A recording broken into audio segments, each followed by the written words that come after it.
This is how the US is going to shoot down any North Korean or Chinese missile. Nestled on a secret base tucked away on the remote island of Guam, this American outpost serves as the first bastion of defense in case of attack. With the ability to track and shoot down hundreds of targets at once, the service members that man the Aegis ashore station there stand by ready 24/7. And recently, they were put to the test. At 10:45 p.m. local time, U.S. satellites noticed something odd. At that time, the satellites detected an extremely hot infrared signature over the middle of nowhere in the Pacific Ocean. With the intense heat and location, U.S. forces knew it could only be one thing: a missile headed straight toward them.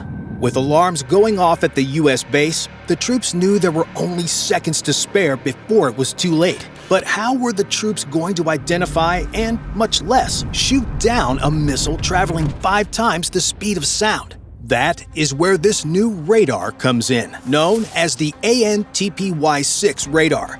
This revolutionary radar is just the latest variant in the SPY family of air defense radars.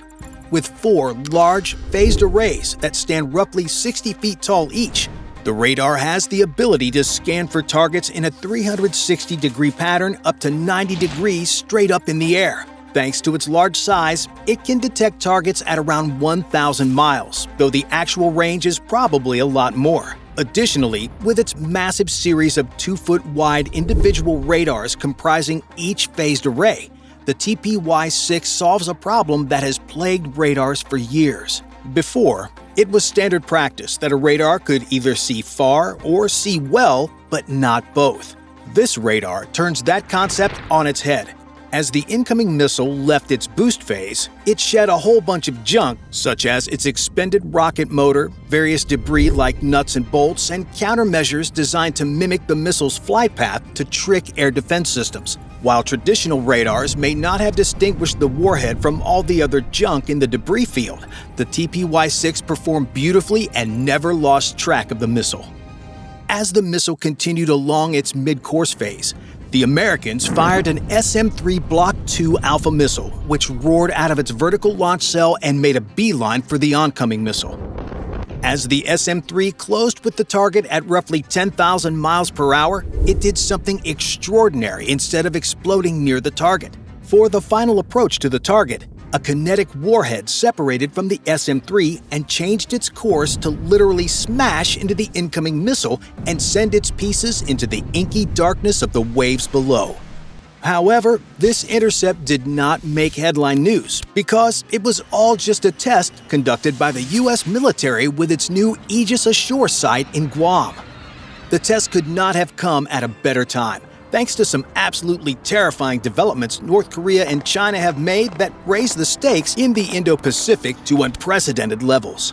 With so much conflicting information out there, covering complex topics can be challenging. Thankfully, I found a tool that can help.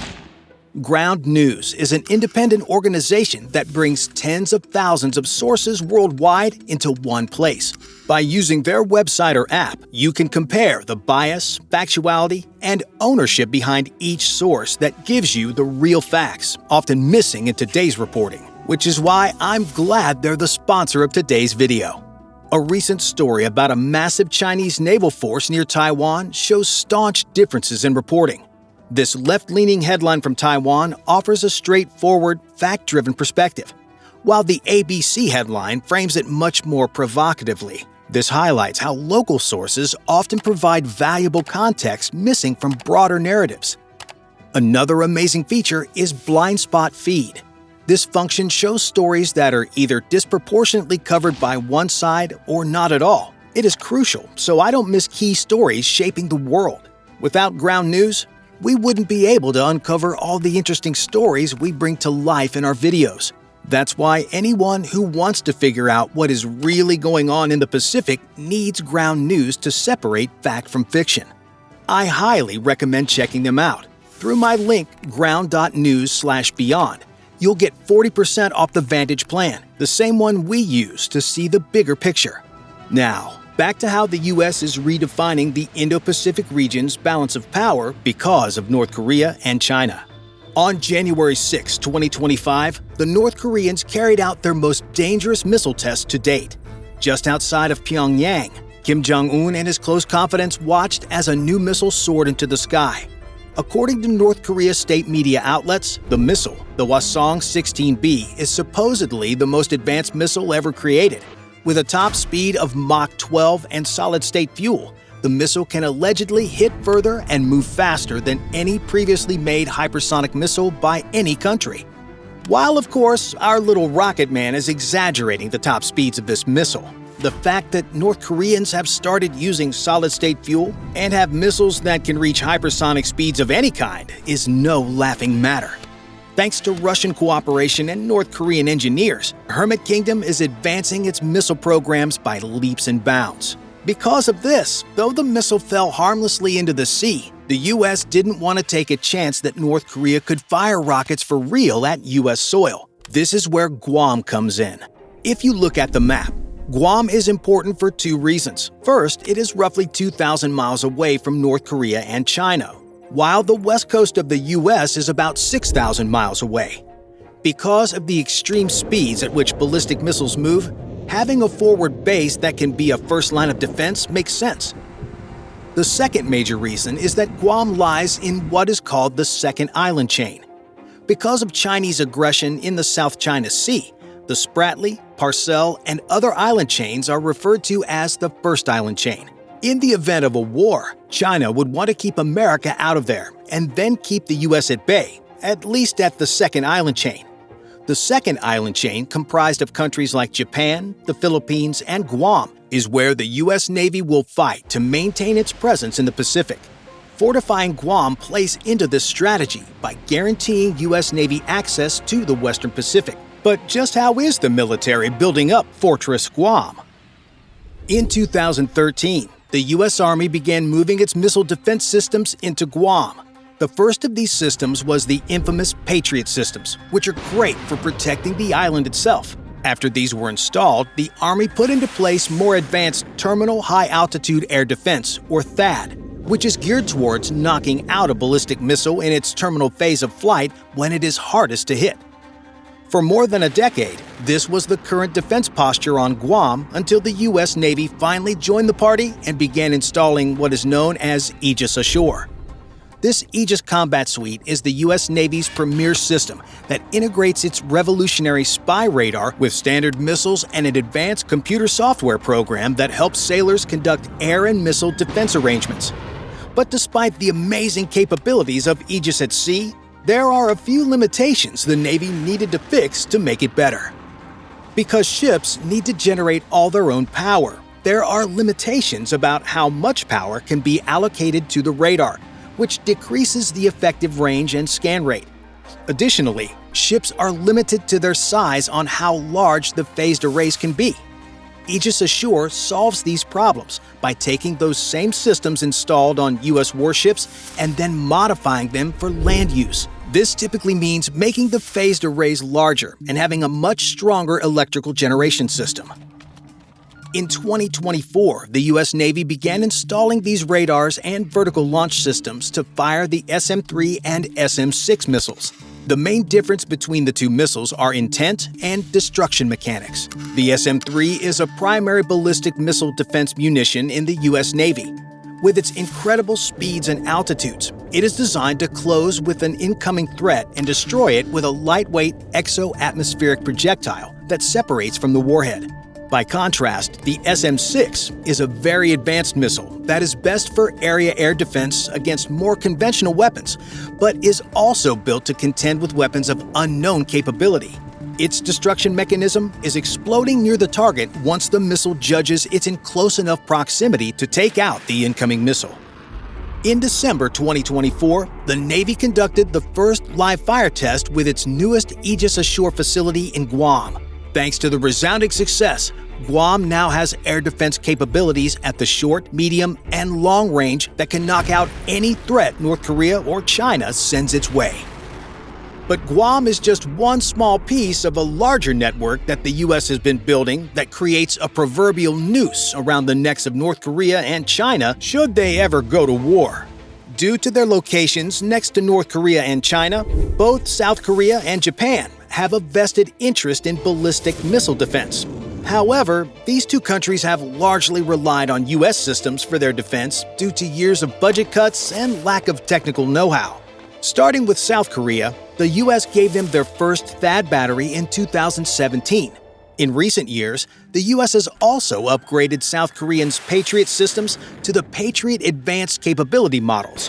The newer Patriot batteries have a greater range and better probability of a successful intercept than previous versions of the Patriot. All of these systems operated by South Koreans serve in conjunction with the U.S. Army's forward-deployed 35th Air Defense Artillery Brigade, which mirrors these same capabilities under U.S. command. In addition to these shore-based systems, the South Korean Navy operates 3 standard Sejong-class destroyers that are Aegis-equipped and can fire most of the standard missile family.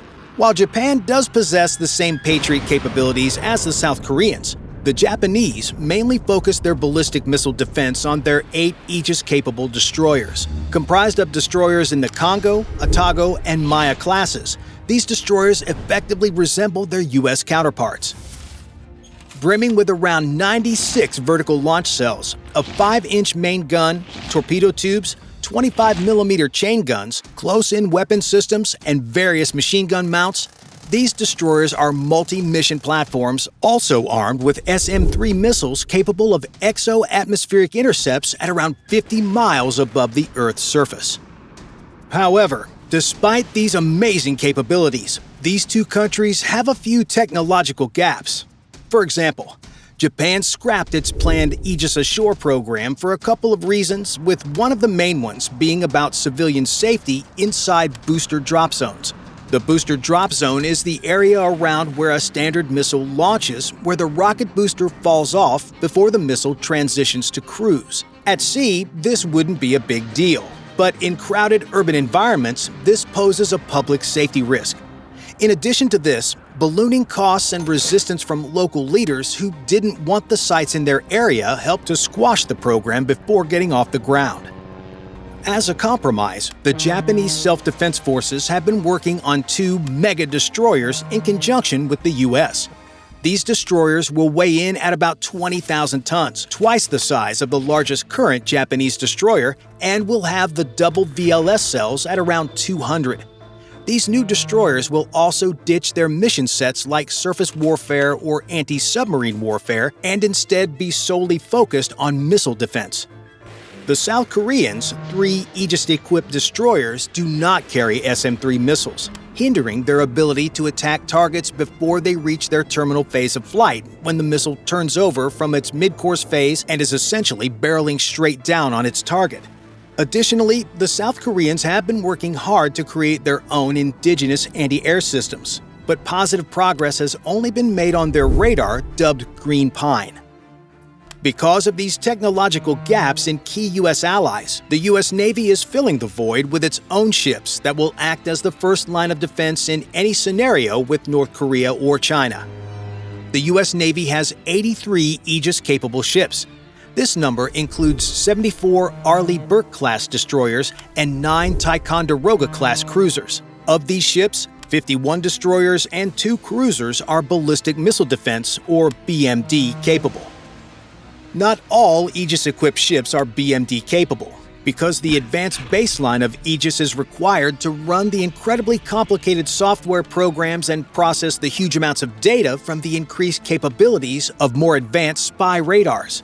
Because of this, as the Navy builds new destroyers, it adds the newest Aegis baseline to those ships so that they can shoot down ballistic missiles with SM-3s. And as older ships go into extended dry docks, they become converted as well to have these newer capabilities. The U.S. Navy maintains a forward-deployed presence of these ships in and around Japan to maintain this 24/7 capability. Home-ported at Yokosuka, these destroyers conduct continuous presence patrols in the waters around the Korean Peninsula, the Sea of Japan, and as far east as Guam.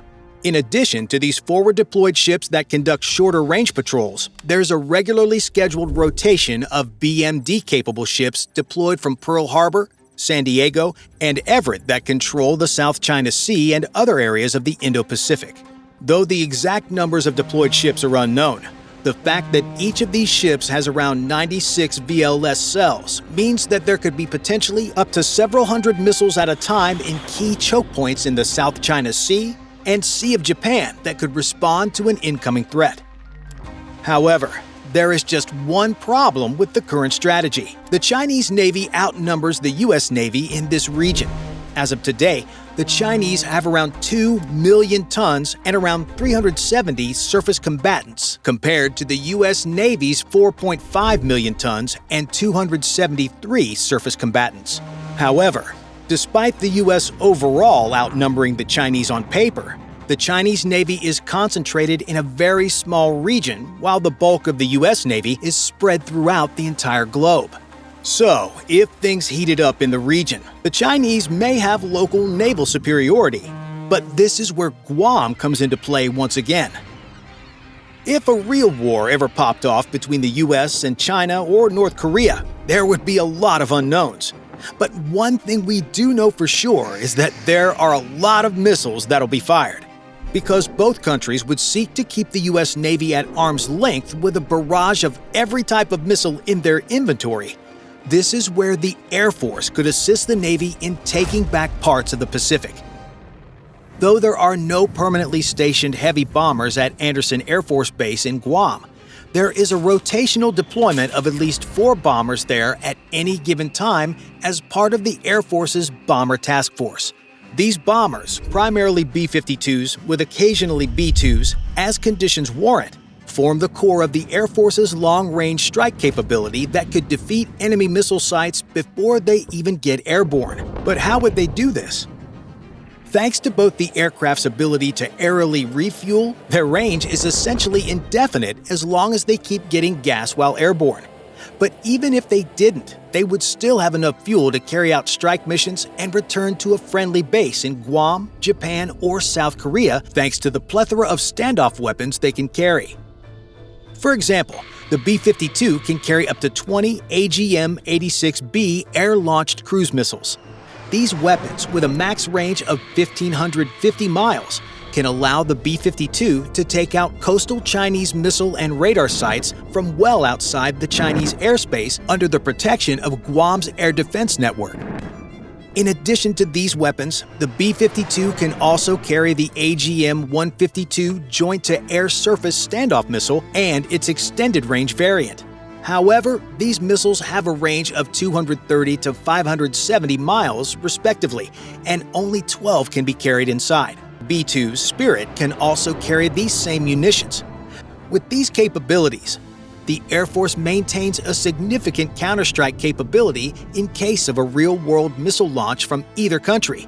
But that is a problem. You see, China has the world's largest conventional arsenal of missiles, with just its conventional ballistic and cruise missile inventory numbering around 500 launchers and at least 5,000 missiles. North Korean numbers are around a third of that figure. Because of that, in an actual strike, China or North Korea aren't going to fire just 1 or 2 missiles at Guam.